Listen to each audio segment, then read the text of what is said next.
Graça e paz, meus irmãos, minhas irmãs. Nós iniciamos na semana passada com a pastora Samira,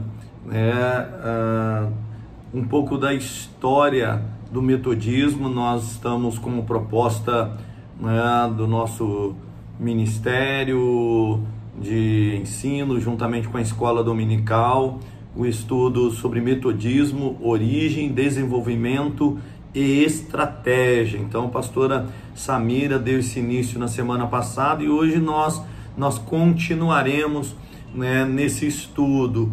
A história, a teologia, a doutrina, a prática wesleyana são temas que precisam ser estudados, ampliados, aprofundados sempre, Nós entendemos isso, Como no próprio livro diz que, diante de muitas interpretações bíblicas, teológicas surgidas no decorrer dos anos, é importante, como metodistas, conscientes do nosso chamado e com convicção de nossas raízes, nos preparemos para viver e divulgar o nosso modo de ser. Então essa é a nossa intenção, divulgar o nosso modo de ser, Pastora Samira já falou que nós somos um povo com fundamento teórico e prático, com base na Bíblia, na história e na tradição. É a partir desses eixos que nós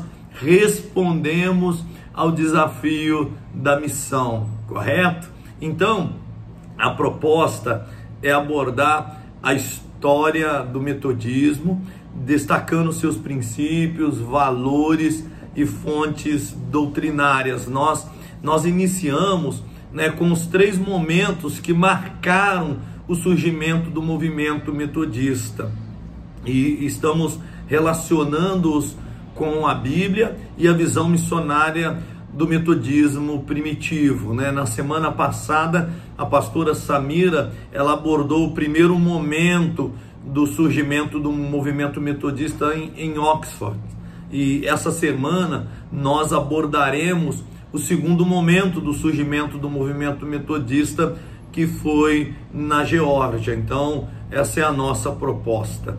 E eu espero que nesses tempos que passaremos juntos aqui, de maneira bem simples, mas com profundidade, você possa reconhecer ainda mais esses valores que nós abordamos, ou iremos abordar, já tem sido abordado, sobre a nossa maneira de ser e de viver. Então, esse segundo começo do metodismo, Wesley considerou seu trabalho pastoral na colônia britânica da Geórgia, na América do Norte, o segundo surgimento do movimento metodista. A gente às vezes fica surpreso quando a gente ouve falar que o trabalho de Wesley lá na Geórgia foi o segundo começo do metodismo. Isso causa surpresa, principalmente se considerarmos que muitos historiadores fazem uma avaliação negativa da ida de Wesley até a Geórgia. Alguns falam inclusive num verdadeiro fiasco. Por isso que nós somos chamados a relacionar esse episódio de Wesley na Geórgia também com a palavra de Deus. Wesley, ele deixou a Inglaterra em fins de 1735, enfrentando pela primeira vez os perigos do mar que desde a meninice ele havia temido. Há uma referência aí no nosso estudo que, numa correspondência datada um pouco antes da sua partida, ele revelou as suas intenções naquele momento. Ele disse assim: olha, meu principal objetivo é a esperança de salvar minha própria alma. Espero compreender o verdadeiro sentido do Evangelho de Cristo, pregando-o aos pagãos. Havia um propósito na vida de Wesley. Ele precisava compreender melhor, né, algumas situações que ficavam ainda trazendo ou gerando dúvidas no seu coração. Wesley, ele acreditava que os indígenas pudessem, como crianças, ou seja, sem opiniões preconcebidas, acolher a mensagem cristã na sua simplicidade, né? Ele pensava que ele fosse ter essa experiência, né? Porém, já nos seus primeiros contatos com os nativos, tais ideias já foram se desfazendo, né? Ele percebeu que não aconteceria do jeito que ele havia pensado, do jeito que ele havia programado, né? Há vários relatos, né, mostrando dessas dificuldades que ele teve, né, na Geórgia, no seu trabalho evangelístico com os indígenas, né? Atos de violência, de respeito pela cultura, mecanismos de exploração praticado pelos colonos europeus, né? Tudo isso ele conseguiu identificar, né, naqueles momentos que ele passou lá. Há um dado interessante que, em uma certa ocasião, um chefe indígena declarou: os cristãos mentem, roubam, espancam os homens. Não quero ser cristão. Essa frustração daqueles indígenas no contato, naquele primeiro momento, com alguns missionários que antecederam Wesley, né, na América, na Geórgia. Então, a gente já começa a ver que não sairia da maneira que Wesley tinha no seu coração, pensando que ele fosse levar a mensagem cristã e que ali ele fosse encontrar aqueles indígenas como crianças, sem opiniões preconcebidas, mas pelo contrário, eles já tinham tido um contato com outros europeus, e esses contatos haviam deixado marcas ruins nas suas vidas. Então, o próprio navio que Wesley e seus companheiros haviam embarcado para ir até a Geórgia, esse navio trouxera barris de aguardente para presentear ou corromper os nativos. Então, esse insucesso da missão de Wesley, né, já começa por aí, esses poucos contatos que ele conseguiu estabelecer com os primeiros habitantes desse continente, né, desse novo continente. Tudo isso deixou um saldo desfavorável. Até Wesley também acabou ficando frustrado com isso. Ele usou algumas expressões para mostrar a sua frustração. Ele falou que aquelas pessoas eram gletões, beberrões, ladrões, mentirosos e outras mais graves, né, para descrevê-los. O que Wesley não compreendeu naquela situação foi a total incompatibilidade entre a missão evangelizadora e o projeto colonialista de dominação, né? Ele não havia compreendido naquele momento esse projeto colonialista de dominação, né, que não conseguia ser compatível com a missão evangelizadora, né? Então, isso até depois, Wesley vem com veemência profética, né, condenar essa ação de dominação dos ingleses, né? Ele chega a falar nos dos seus sermões depois que os nossos compatriotas têm brincado com sangue, exterminando nações inteiras, e com isso provocando eloquentemente qual o espírito que habita e opera nos filhos da desobediência. A gente começa a ter assim algumas informações desse segundo momento, né? Nós chamamos de segundo momento, ou segundo começo do metodismo na Geórgia. Assim, Wesley o considera, esse segundo começo fica como marca na sua vida. Um momento que foi, aos olhos humanos, né, a gente diria que seriam momentos frustrantes, né? O Wesley, né, além dessas frustrações, ele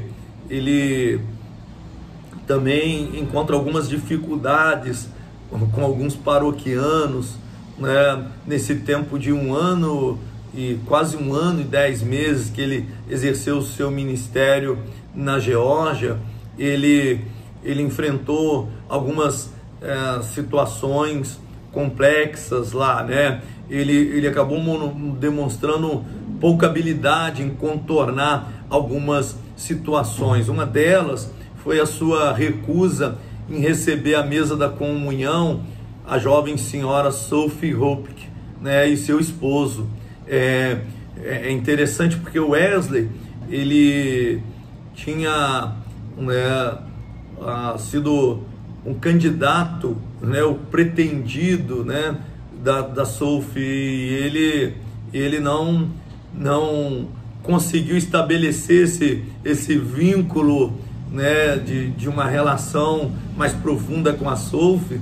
E quando ele retorna até a sua vila depois de viagens dentro da América, mesmo missionárias, ele percebe que Sophie já estava casada. E aí, ao recusar em receber Sophie e seu esposo à mesa da comunhão, e essa atitude de Wesley foi interpretada como uma desforra, né, de um pretendente despeitado, né, surpreendido pelo recente casamento da amada. Tudo isso gerou muita confusão, e esse conflito então desemboca na apresentação de uma série de acusações num processo contra Wesley, embora as acusações não constituíssem, né, um forte caso legal contra ele. Mas Wesley, diante de todas essas situações, ele deixa a Geórgia antes que qualquer julgamento fosse realizado, né? Ele deixa sacudindo o pó dos seus pés. Assim, bem resumidamente, a gente conta um pouco dessa experiência de Wesley na Geórgia, nesse chamado de segundo começo do metodismo para o Wesley. E nós queremos então correlacionar essa história com um pouco da história bíblica, porque às vezes aos nossos olhos nós diríamos assim: foi um fracasso a viagem de Wesley à Geórgia. Esses 1 ano, quase 10 meses que ele permaneceu lá, foi um fracasso. Mas ele não, ele viu como experiências que marcaram a sua vida. É interessante que na sua ida para a Geórgia, ele teve na sua viagem contatos com os moravianos, né, cristãos de origem luterana, que eram marcados pela influência do movimento pietista. Isso marcou muito a vida de Wesley, porque durante uma intensa tempestade em alto mar, né, e Wesley ficou impressionado com a fé e a serenidade que os moravianos demonstraram, né, diante dessa tempestade, desse perigo que eles estavam enfrentando. Isso trouxe um reconhecimento, uma admiração de Wesley aos moravianos em relação à confiança que eles tinham em Cristo, em relação à vida comunitária deles, os estilos dos seus cultos, sobretudo os seus cânticos, né? O fervor de suas devoções, a seriedade com que encaravam a prática cristã no dia a dia. Tudo isso trouxe marcas profundas na vida de Wesley. Por isso ele considera a Geórgia um segundo momento, né, do surgimento do metodismo, importante para esse movimento, para o movimento metodista. Tiago, capítulo 1, versos 2 e 4, diz assim: meus irmãos, tende por motivo de toda alegria o passardes por várias provações, sabendo que a provação da vossa fé, uma vez confirmada, produz perseverança. Ora, a perseverança deve ter ação completa, para que sejais perfeitos e íntegros e em nada deficientes. Meus irmãos, minhas irmãs, cada vez vão se tornando mais triviais os discursos que apresentam a vida cristã como uma sequência ininterrupta de sucessos. Não é assim? Às vezes a gente olha para a vida cristã e a gente pensa assim que é uma sequência que sempre sem interrupção só de sucessos. A pessoa desconhece, né, que o fracasso e a frustração podem ser considerados, né, como experiências até mesmo de crescimento. A pessoa às vezes pensa que a bênção de Deus está relacionada a nenhum tipo de fracasso e nenhum tipo de frustração nos seus empreendimentos, né? Que sempre terá êxito e prosperidade em tudo o que faz. Nós vimos na história de Wesley, na sua experiência lá na Geórgia, né, que não foi bem assim, né? Não foi bem o que aconteceu. Nós percebemos que teve sofrimento, teve dificuldades, teve rejeição. A vida cristã, nós enfrentaremos momentos assim, de dificuldades, de sofrimento, de rejeição.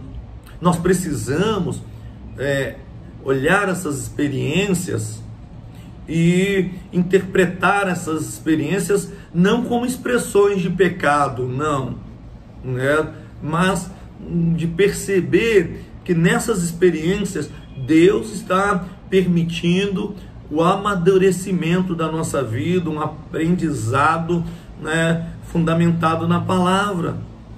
Às vezes as pessoas colocam sofrimentos e dificuldades como sinal de impiedade, né? Achando que tem um castigo de Deus relacionado a essa situação.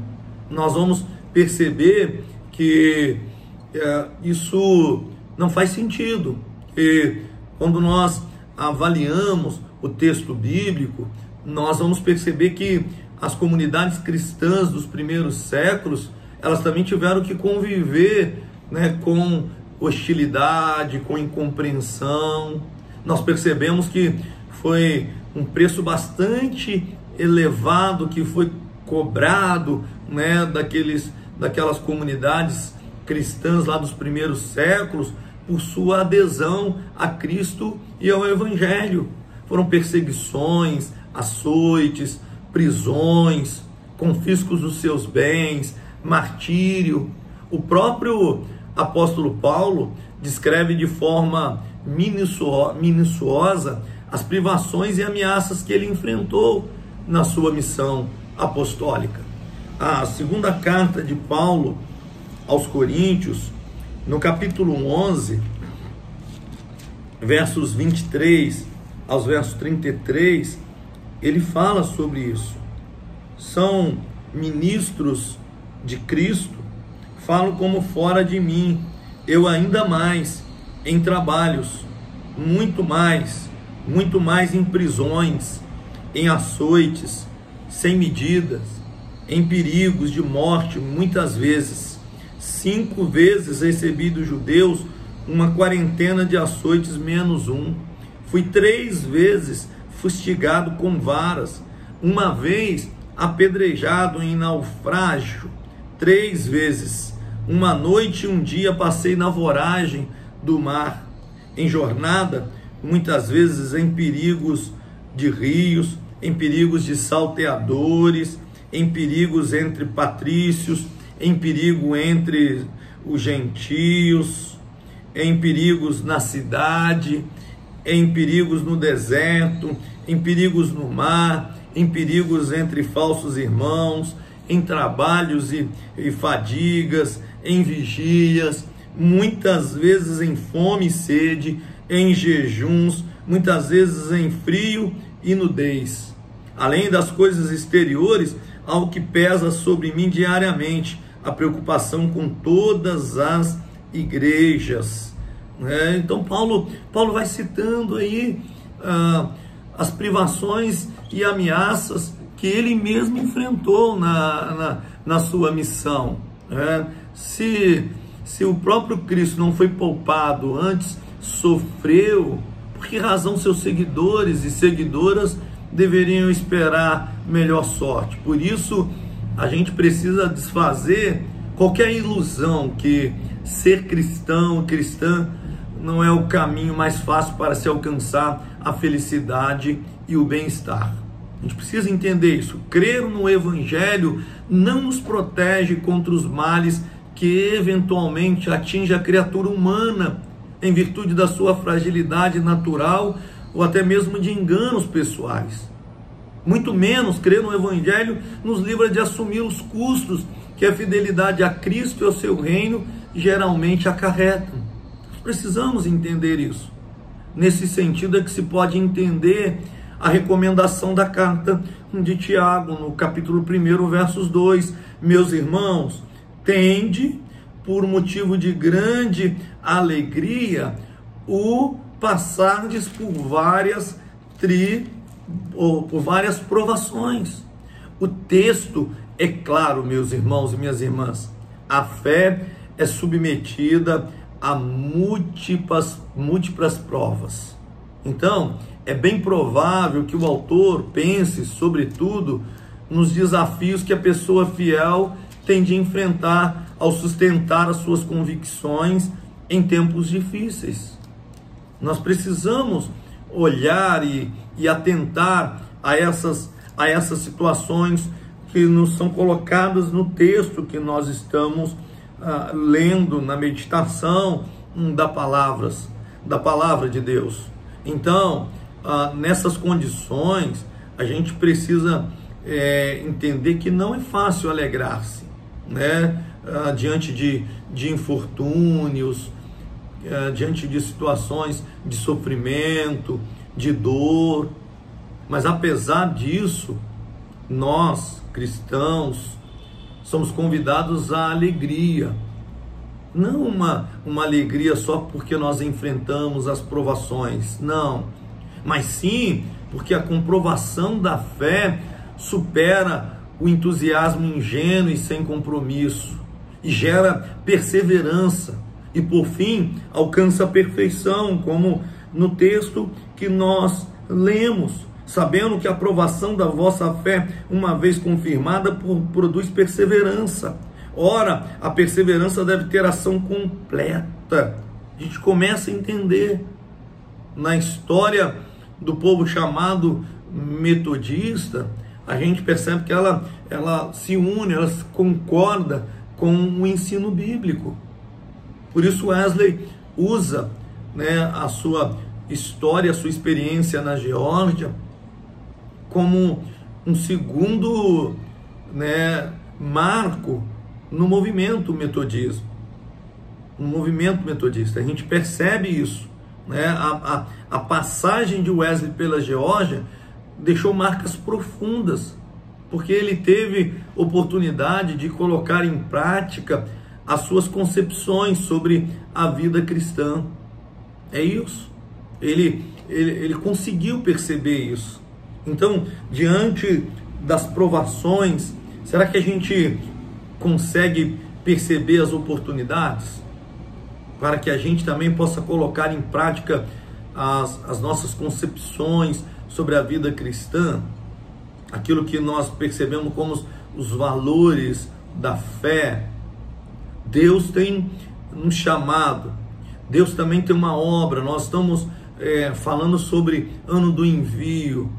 João 20, 21, Jesus disse: assim como o Pai me enviou, eu vos envio também.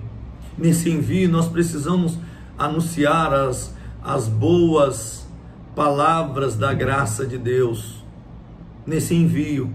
Nós precisamos colocar em prática aquilo que nós compreendemos, que está no nosso coração, os valores da nossa fé cristã. Então, Wesley, como missionário e pastor lá na Geórgia, lógico que numa realidade social bastante diferente da que ele conhecera na Inglaterra, mas ele toma aquela experiência e ele tira daquela experiência que aos olhos humanos foi um fiasco, e ele tira como experiência de transformação na sua vida. A gente vê isso.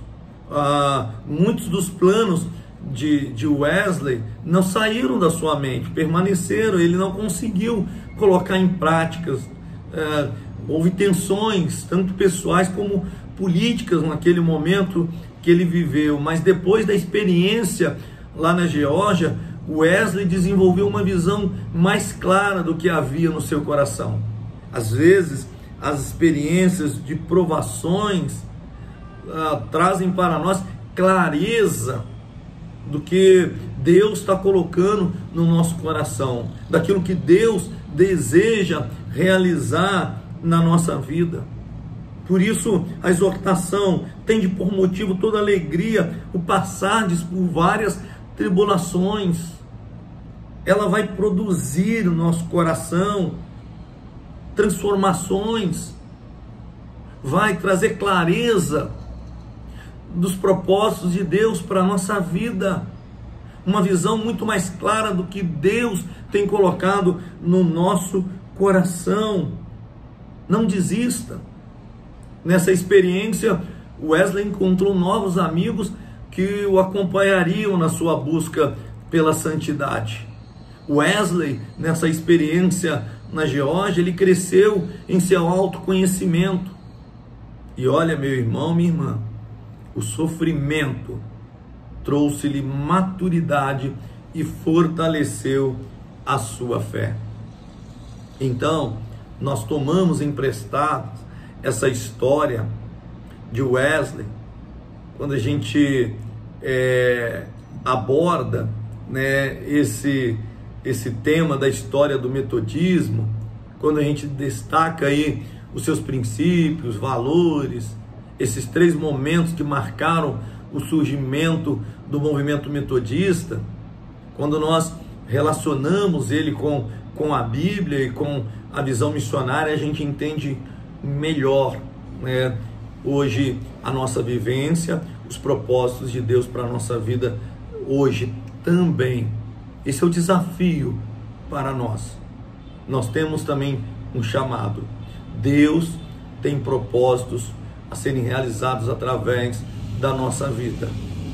Passaremos por lutas, dificuldades no envio, sim, mas olha, sairemos fortalecidos, sairemos com entendimento muito mais amplo do que Deus tem para as nossas vidas. Então, que essa experiência entre no meu e no teu coração.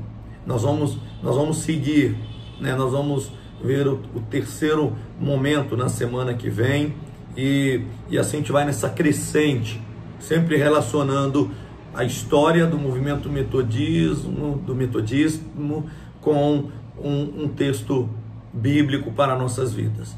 Deus abençoe tua vida. Deus querido, Deus bondoso, nós estudamos, Senhor, um pouco da nossa história e a relacionamos com a tua palavra.